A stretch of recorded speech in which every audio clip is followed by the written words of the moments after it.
समझूं, मैं कैसे मान लूं कि मंथरा मंदमती है। कह रही तू चतुराई को नहीं समझ पाई राजा दशरथ के, और मैं चक्रवर्ती सम्राट के मस्तिष्क की चतुराई को समझ गई। मैं मंदमती हो सकती हूं भला? संभव है मैया? लेकिन माता सरस्वती उसके मस्तिष्क को फेर दी है और कह रही तू सो ले अभी नींद, खूब नींद ले। जब पता चलेगा तुझे तो अपने कर्म पे ऊपर तो रोएगी। महाराज, जो स्वार्थी व्यक्ति होता है ना, वो अपने स्वार्थ के लिए ही परेशान रहता है हमेशा कि कुछ मिल जाए, है ना। लेकिन जो भगवान के प्रेम में अपने आप को समर्पित कर दे, उसका सबसे बड़ा जीवन सार्थक है। नहीं तो उसका शरीर वैसे व्यर्थ है। प्यालयात्रमावैते, जैसे किसी चंदन के वृक्ष में सर्प लिपटा है। राम जी के भी कार्य आ जाए। और ये मंथरा आज क्या कर रही है? राम जी के विपरीत जा रही है। कह रही है तो सो ले। फिर सोचे कि कह रही कि मैया कि आज लखन तुमको फिर मार दिया है क्या? तुमको फिर लात से मारे हैं ना लक्ष्मण जी? तो बोले मारे वारे कुछ नहीं है। बोले फिर क्या हुआ है? कुछ सीरियस लिए ही नहीं बात को। जब इतना सुनी तो ये चुपचाप शांत होकर के बैठ गई। और बाबा कह रहे हैं क्या? बोले कानी खोरे कुबरे कुटिल कुचाली जान, ये बिसे की पुनी चेर गई भरत राम मुस्कान।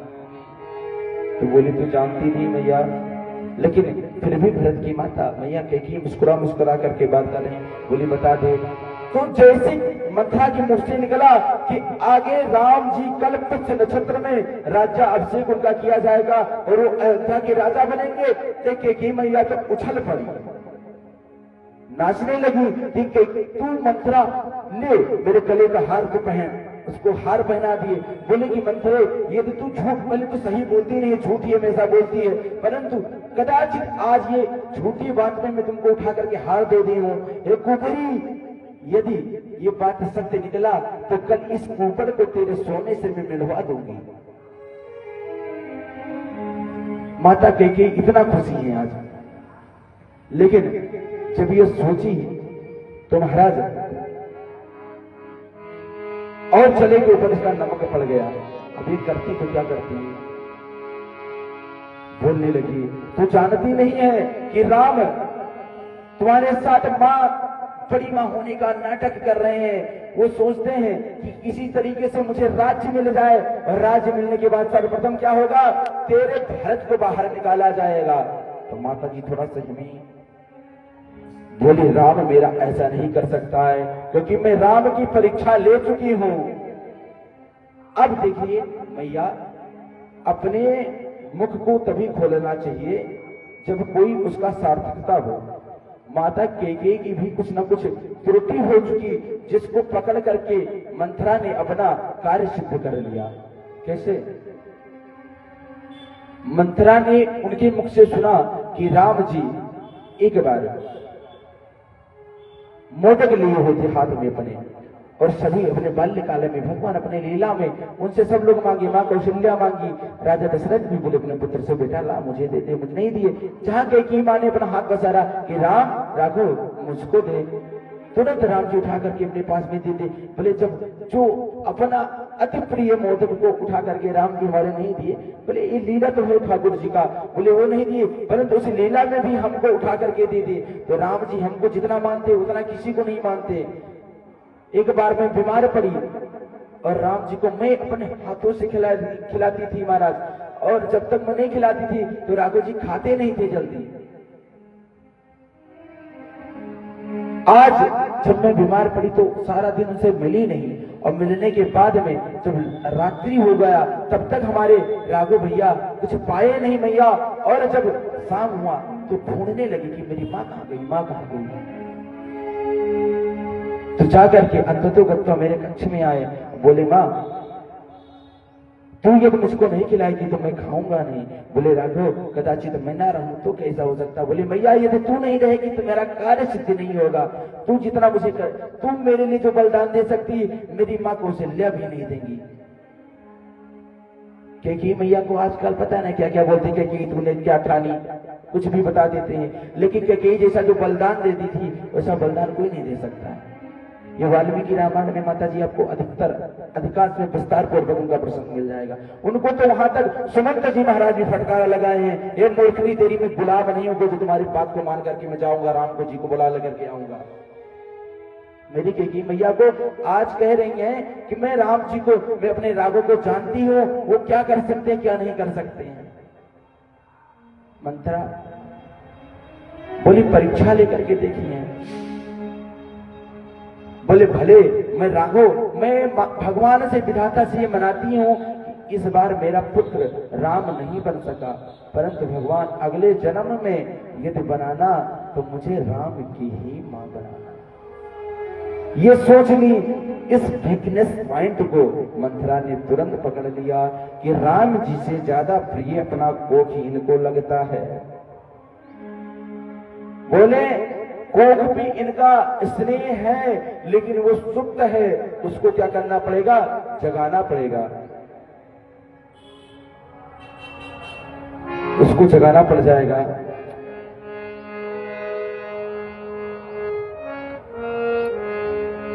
अब क्या करिए, तो कथा सुनाना प्रारंभ कर दी।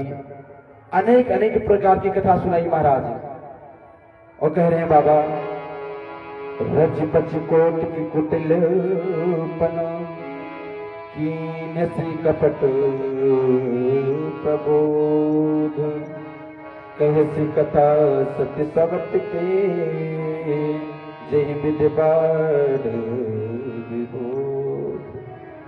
एक लोग की कथा नहीं सुनाई, 100 की कथा सुना दी। बोली कद्रू और बनता को नहीं जानती हो, कद्रू का वनिता को दासत्व स्वीकार करना पड़ा। क्यों? बोले कद्रू और वनिता में होड़ हुई कि सूर्य का घोड़ा जो है वो कैसा है, श्वेत है कि काला है।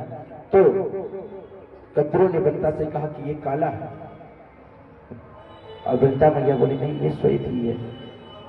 तो बोले हमारे तुम्हारे अंदरबाजी लगता है, यदि ये काला निकला पास में आने के बाद में तो तुमको मेरा दासता स्वीकार करना पड़ेगा, और यदि ये श्वेत निकला तो मैं तुम्हारी दासता को स्वीकार करूंगी। बोली ठीक है। अपने पुत्र को आदेश दे दिए मैया, और वो पुत्र जाकर के सर्प देखे उनके कद्रू जी के, वो जाकर के सूर्य के घोड़ों में चिपक गए, रथ में चिपक गए, और वो काला प्रतीत होने लगा। माता वनिता को उनका दासत्व स्वीकार करना पड़ा। उस दासता के कारण महाराज गरुड़ जी महाराज को भी दासता स्वीकार ही करना पड़ा, और सर्प उनके सर पे बैठते हैं और कहते उड़। गरुड़ जी को इधर से उधर उड़ना पड़ता है, आते हैं और जाते हैं। ये दुर्दशा गरुड़ जी महाराज की जो बलिष्ठ हैं, जो हमारे नारायण को लेकर के उड़ते हैं, आज उनको क्या करना पड़ा, दासता स्वीकार करना पड़ा अपनी मां के दासत्व के कारण, है ना। तो उस दासता से मुक्ति पाने के लिए गरुड़ जी ने उपाय किया था। बोले कि अमृत ला करके यदि हमारे बच्चों को पिला दिया जाए मैया तो हम तुमको दासता से मुक्ति दे सकते हैं। गरुड़ जी भी बहुत बलिष्ठ थे। एक दिन अपनी माँ से पूछे थे कि मैया मैं इस दासता से मुक्ति कैसे पाऊंगा। तो मैया ने बोला कि एक ही उपाय है बेटा, तुम इनको ला करके अमृत पिला दो तो दासता से मुक्ति मिल जाएगी। तो बोले ठीक है। जाकर के इंद्र से हठात बलपूर्वक उस अमृत को छीन के लेकर चलने लगे। तो इंद्र जी ने कहा महाराज इस सर्पों को इस अमृत को पिला दिया जाएगा तो वो सर्वनाश कर देंगे महाराज, इसलिए पिलाना मत। तो बोले इनमें आपस में विनिमय हुआ। बोले मैं लेकर के तो जाऊंगा जरूर क्योंकि मां को छुड़ाना है, और लेकर के उसको रखे, और जहां जहां पर कलश को रखे थे वहां पे आज कुंभ लगता है मैया। महाकुंभ क्यों लगता है? क्योंकि उस अमृत के बूंद के गिरने से उस कुंभ में महाकुंभ लगता है। जैसे उज्जैन में लगता है, प्रयागराज में लगता है ना, जितने चित्रकूट में शायद महाराज जी जहां पे लगता है महाकुंभ, वहां पे ये अमृत का बूंद गिरा है ना भैया। ये बेचारे कुछ के ऊपर समझे सर्प लोग कि अमृत गिरा है, उसको चाटी और इनका जीवा फट गया। तो दासता से मुक्ति मिला इनको, गरुड़ जी महाराज को और मां वनिता को। ये सुनाई कथा को, बोले तू नहीं जानती है, तेरे भरत का भी हालात यही होने वाला है। इसलिए कह रहे हैं, कहे सी कथा सती सती के रजपति कहो। इतना बता चुकी महाराज कि मती फेर गई। आज बोला कि मैया सहमी, तो महाराज कही तो रही सही है, तो बोली मैं करूं क्या, मेरा कुछ दिमाग नहीं काम कर रहा है महाराज। तो बता रहे हैं, राम तिलक काली जो भया, राम तिलक काली जो भया,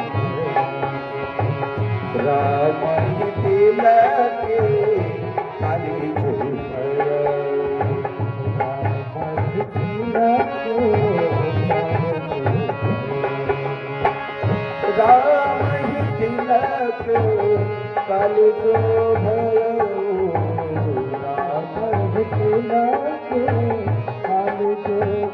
तो कह रही है, तुम कहूँ विपत्ति बीजे भया, तुम कहूँ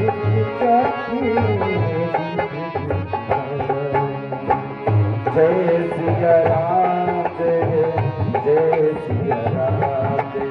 सिया राम, जय सिया राम, जय सिया राम।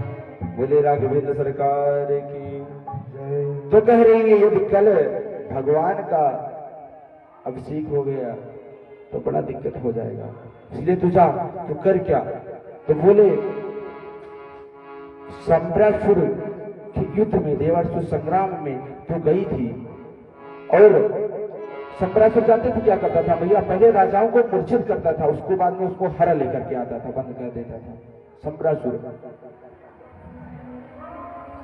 तो उस सम्रासुर के युद्ध में राजा दशरथ जी महाराज वो भी मूर्छित हुए, उनको भी मारने की युक्ति से। परंतु उस युद्ध को जिताने में मेरी कैकेयी मैया ने अपने उंगली को लगा करके रथ की पहिया को रोका। तो उनके पास में उनसे प्रसन्न होकर के समुचित स्वरूप में राजा दशरथ को जब नीचे उतारे, तो राजा दशरथ जी महाराज बहुत प्रसन्न हुए और उनसे बोले, रानी मैं तुझसे आज प्रसन्न बहुत हूँ, तू वरदान मांग ले। कैकेयी वो तो वरदान, वो तो छाती तुम्हारा है, वो अभी सुरक्षित रखा हुआ है, उसी वरदान को तू जा और आज महाराज दशरथ से मांगना, और जब तक देना दे तब तक कुछ बोलना मत। और एक काम करना, उनसे कसम खिला लेना। और किनका कसम खिलाना? राघव सरकार, राम जी का कसम खिलाना, क्योंकि राम से प्रिय उनका जीवन में कोई है ही नहीं है। यदि राम दूर हुए, कैकेयी मैया सोचिए कितना बलिदान दिया राम जी के लिए। यदि राम अयोध्या में रहते तो राम राम ही रहते, राम बन गए तो श्री राम बन गए। अयोध्या से श्री राम जब बाहर गए तभी ना सबका, अरे कोई कहता है राम जी अपने लोगों के कारण गए वन में, है ना, अपनी मां के कारण गए नहीं, राम जी अपनों के लिए वन गए, अपनों से मिलने के लिए वन गए। अगर नहीं जाते तो उनका कितना दिन से इंतजार कर रही थी मां सबरी, उनसे कैसे मिलते? अरे गिरिराज जटायु से कैसे मिलते हैं, सुग्रीव से कैसे मिलते महाराज, है ना, हनुमान जी महाराज उनका इंतजार कर रहे थे, कैसे मिलते? अरे यहाँ तक कि रावण भी इंतजार ही कर रहा था कि वही है भजन मतामस रे हाथ, सतामसी सजे से भजन नहीं होगा, यदि प्रभु नहीं आएंगे तो मैं भी मरूंगा कैसे? इसलिए राम बन गए तो श्री राम बन गए। इसलिए राम जी आज वन में जा रहे हैं और कह रही है मंथरा कि तू उस वरदान को मांग लेना। कह रही है दुई वरदान भूप सत्ता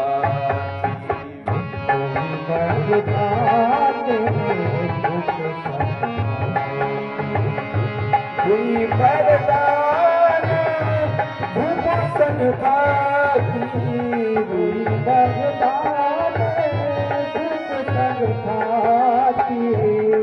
मांगू मांगू आज जुड़ा गो साथी मांगू आज जुड़ा गो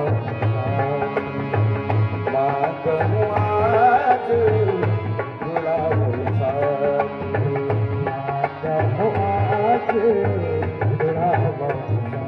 परंतु कब तक मांगना, और हो सकता महाराज राम जी का बात सुने, राम जी के नाम को सुने तो किसको वरदान ना दे। इसलिए कहना क्या है, भूपति राम शपथ जब कराई, भूपति राम शपथ जब कराई, भूपति राम शपथ जब कराई, भूपति राम शपथ जब कराई, भूपति राम शपथ जब कराई, भूपति राम शपथ जब कराई, तब मांगो जय बचन कराई, तब मांगो जय बचन कराई, तब मांगो जय बचन कराई, तब मांगो जय बचन कराई। बोली जो वरदान आपके पास में है उसको जाओ आज मांग लेना, और जब तक मांगना महाराज। बोली वचन नहीं ले ली तो ये मत सोचना इम्पॉसिबल है, बाबा तुमको वरदान का आज वचन पूरा कर दें। क्योंकि राम जी कोई जल के बिना, यदि मेढक भी जल में रहता मैया, मगरमच्छ भी जल में रहता है, एक कछुआ भी जल में रहता है, परंतु कछुआ को बाहर निकाल लो तो वो चल करके जीवित हो जाएगा, अगर मगरमच्छ को बाहर निकाल लोगे तो हवा से जीवित हो जाएगा, है ना। मेढक को बाहर निकाल लोगी तभी कोई दिक्कत नहीं है, यदि मछली को बाहर निकाल लोगी जल से तो वो तुरंत मर जाएगा। यदि राम जब ये मनु और शतरूपा के स्वरूप में श्री दशरथ जी महाराज और मां कौशल्या जी थी, तो कौशल्या बोली थी कि प्रभु जी आपका स्मरण मुझे बना रहे कि आप नारायण हैं, परंतु दशरथ जी महाराज जी क्या बोले थे, जैसे जल के बिना मछली नहीं रह पाती है, वैसे मैं आपके स्वरूप को ना जानो प्रभु, सिर्फ और सिर्फ जानो कि मेरे पुत्र हैं, मुझे वात्सल्य चाहिए, आपका प्रेम चाहिए, आपके स्वरूप को मुझे नहीं जानना है। और ये मैं आपसे यदि विलग हूं तो मेरा प्राण निकल जाए। दो ही लोग हुए श्रीमद् भागवत में, माता श्री कुंती जी हुई, जो अर्जुन आकर के सुनाए कि प्रभु लीला स्मरण करके परम धाम को चले गए हैं, तो भगवान तुरंत अपना पद्मासन लगा करके माता कुंती अपने प्राण को त्याग दी। और राजा दशरथ जी महाराज एक रामा अवतार में ऐसे हुए जो भगवान के विरह को नहीं सह सके, जैसे ही सुमंत्र जी महाराज आकर के बोले प्रभु लौट करके नहीं आए, तो अपने प्राण को उन्होंने त्याग दिया। जिससे हमारे मर्यादा पुरुषोत्तम श्री राम है। और इसकी बात सुन करके माता आज कोप भवन में कई पहुंच गई। पहले माता जी कोप भवन बनाया जाता था। कोप भवन इसलिए बनाया जाता था कि लोग पहले कदाचित गुस्सा होते थे,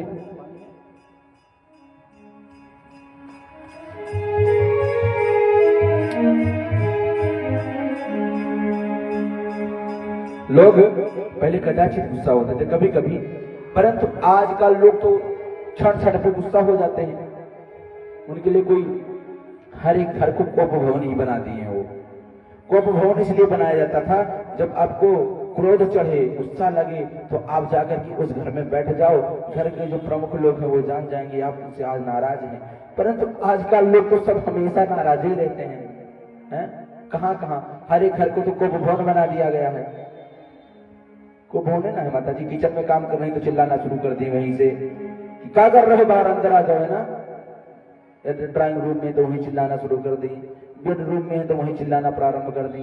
सब तो कोप भवन बन गया है। परंतु राजा दशरथ जी महाराज कोप भवन बड़ा अपने राजमहल से दूरी पे बनाए हुए थे, और वहां पे आज माता जाकर के बैठ गई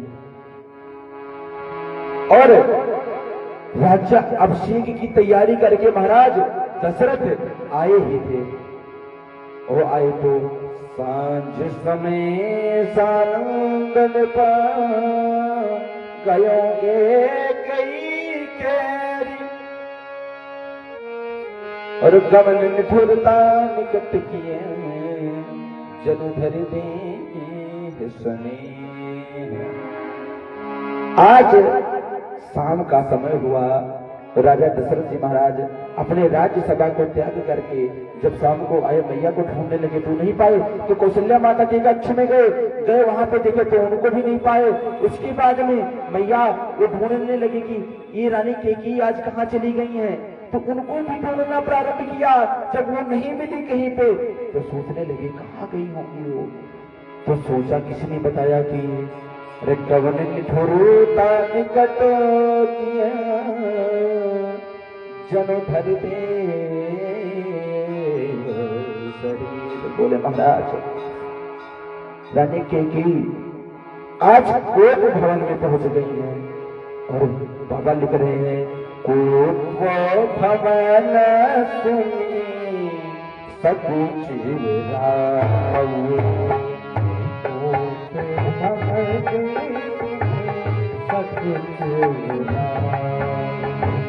कोप भवन सुनी सकुच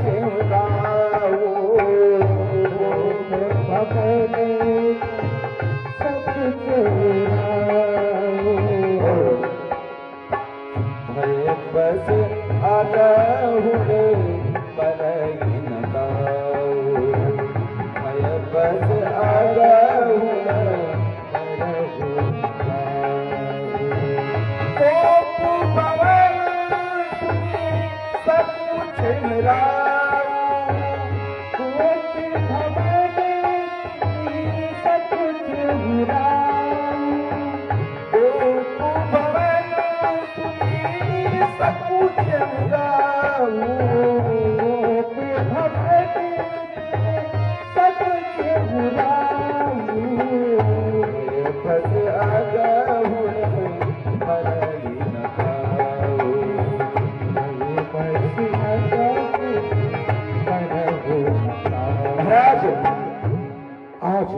जब राजा दशरथ को पता चला कि कोप भवन में जाकर के माता केकी बैठ गई, तो सोचने लगे कोप भवन में भला क्या हो सकता है। आज कोप भवन में जब पहुंचे तो माता केकी से पूछे केकी, तो केकी कह करके अपने मुंह को फेर ले, बोले कोई बात नहीं करना। फिर बोलने लगी, बड़ा आनंद में समाचार को मैं लेकर के आया हूं उसको सुनाने के लिए। बोले समाचार? कुछ नहीं बोली, सुनते रहे। जब बार बार उनकी बातों का प्रतिकार होने लगा तो राजा दशरथ सोचे महाराज आज क्या बात हो सकता है जिससे मैया इतनी विचलित लग रही हैं, क्या बात है महाराज? कह रहे हैं कही हे तो रानी रिसानी परसत पानी प्रतहि निवारणी, मानो सरोस भुवंग भामिन विषम भाति निहारणी, दारु वासना रसना दसन बर मरमदाहरु देखई, तुलसीन्द्र पत भव्य तबस काम कोत के लेखई। महाराज बोल रहे हैं दशरथ जी, किस कारण जैसे कुछ सर्प ना पड़ा रहे पृथ्वी पे, वैसे ही एक कोने को पकड़ करके केकी मैया गिर गई और कुछ बोल ही नहीं रही है, क्योंकि आज उनके ऊपर कृपा किनका हो गया? तो कृपा हुआ है तो मंथरा का हुआ है। मंदमती की यदि बात की कोई सुमति मान ले तो उससे बड़ा मंदमती को है ही नहीं महाराज। चौथे पर में महाराज राजा दशरथ को पुत्र प्राप्त हुआ। उनके मन में उसी ग्लानि तमाम था और 27 वर्ष के बाद में ही महाराज आज उनको छोड़ना पड़ जाएगा, ये सोच रहे हैं मन में। और जब कैकेयी कुछ नहीं बोली तो बोल रहे महाराज कि कहो के ही रंग करो नरेशु, बताओ किसको मैं किस रंग को राजा बना दूं, किस राजा को मैं रंग बना दूं, किसको देश में रखना है, किसको बाहर निकाल देना है। तू बोल तो, तू मेरी प्रियसी है और तू ही ना कहती थी कि राम को राजा कब बनाओगे, राम को राजा कब बनाओगे। बार बार मुझसे वो बोलती थी कि राम को राजा कब बनाओगे। आज वो दिन आ गया है, राम राजा बनने वाले हैं। तो बोली कोई प्रतिकार ही नहीं हुआ। तब राजा दशरथ जी महाराज सहमे, सोचे कोई बात जरूर है। तो उन्होंने बोला बताओ किसको मैं बाहर निकाल दूं जिससे तुझे शांति मिल सके। महाराज किसी दुर्बुद्धि व्यक्ति का, कुबुद्धि व्यक्ति का, सद्विवेकी पुरुष के पास में यदि वो बैठ जाए, जैसे लंपट पुरुष किसी व्यभिचारी पुरुष के पास में बैठते बैठते उसके व्यभिचार में कोई व्यक्त हो जाता है, वैसे ही किसी मूर्ख व्यक्ति का प्रवचन सुनते सुनते मूर्खता आपके अंदर आ ही जाएगी। कैकेयी के मति को फेर दी मंथरा ने और कह रही है कुछ बात नहीं प्रभु, कोई मतलब नहीं। कह रहे बताइए वरदान जो मांगना है तो मांग ले मुझसे ना। तो कह रही बार बार माता कह रही है कि बोले मांग मांग, बार कह रहे मांग मांगो, बोले मांग मांग पिए कहूं कबहू न ले न दे, अदीन कहूं वरदान दुनिया देव पावत संदेव। बोले बार बार मांगने के लिए कहते हो कि मांगो मांगो मांगो, मैं क्या मांगू? जो वरदान देने के लिए बोले थे वो वरदान भी अभी तक नहीं दिए। देते तो ना जाते। बोले महाराज चौथा पद हमारा आ गया है, मैं भूल जाता हूँ, याद नहीं रहता काम धाम में कारकाज में। बता तो क्या चाहिए तुझको? बोले महाराज झूठा शब्द नहीं, पहले आप कसम खाइए श्री राम जी का, पहले आप कसम खाओ, तभी मैं मानूंगी कि आप सच में हमसे वरदान दे देंगे। क्योंकि इतने दिन तक जब आपको याद नहीं रहा कि रानी को वरदान भी देना है तो आपको हमको कैसे मान ले कि आज आप हमको वो वरदान दे ही दे देंगे। तो बोले महाराज, बोले मैं झूठ नहीं बोलता हूँ, तो कहो तो झूठो हमें दोष जग दे हो, तू ये 4 मांग मग ले हूँ, मुझे मैं झूठी कोई दोष मत तो मैं कहा था 4 मांग लो। बोले 4 नहीं मांगना, मांगना 2 ही है, परंतु कसम खाओ। बोले कसम नहीं खाऊंगा। क्यों? रघुकुल रीत सदा चली आई, रघुकुल रीत सदा चली आई, रघुकुल रीत सदा चली आई, रघुकुल रीत सदा चली आई, रघुकुल रीत सदा चली आई, रघुकुल रीत सदा चली आई। प्राण जाए पर बचन जाए, प्राण जाए पर बचन जाए। तुम मांगो,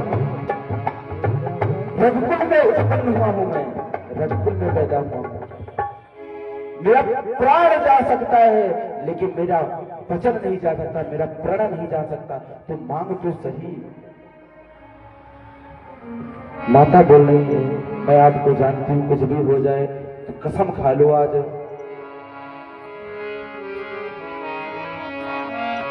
बोली मांगी याद अपने हृदय पे कुठार को रख करके कैकेयी मैया वचन मांग रही क्या? बोली सुनहु प्राण प्रिय भावत होता देखिए सुनहु प्राण प्रिय भावत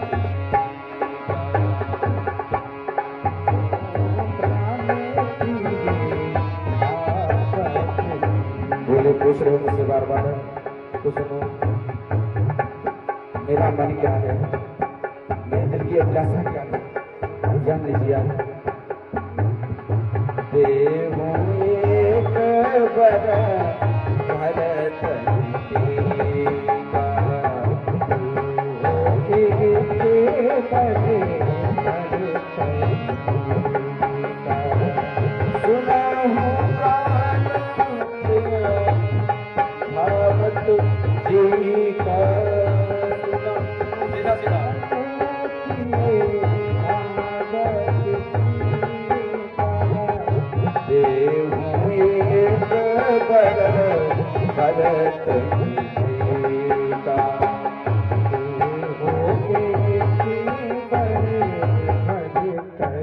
बोले मेरा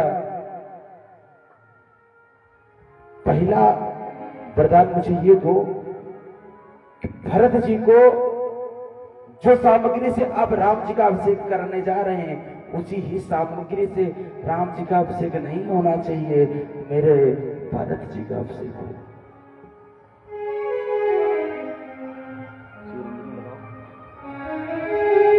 बोले महाराज उस सामग्री से राम जी का अभिषेक ना हो।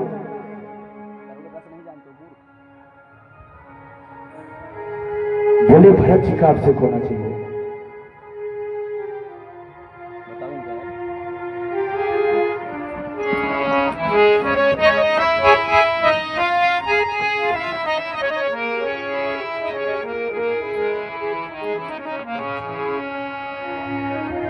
बोले महाराज और दूसरा वरदान जब मांगने लगे तो क्या हुआ? अरे करुण बजाओ भैया।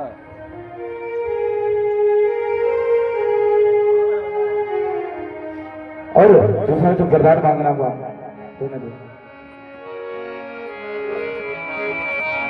दूसरा जो वरदान मांगना हुआ भैया बेटा की हाथ को जोड़ लिए बने, और जब कोई दुष्ट व्यक्ति नवल नीचते अति दुखदाई, जब वो हाथ जोड़ने लगे तो समझ जाना चाहिए कि स्वार्थी व्यक्ति परमार्थ की बात करने जा रहा है तो कहीं ना कहीं कुछ गड़बड़ है। जो जिंदगी में प्रणाम ना किया हो वो आपसे हाथ जोड़े तो कैसा लगेगा?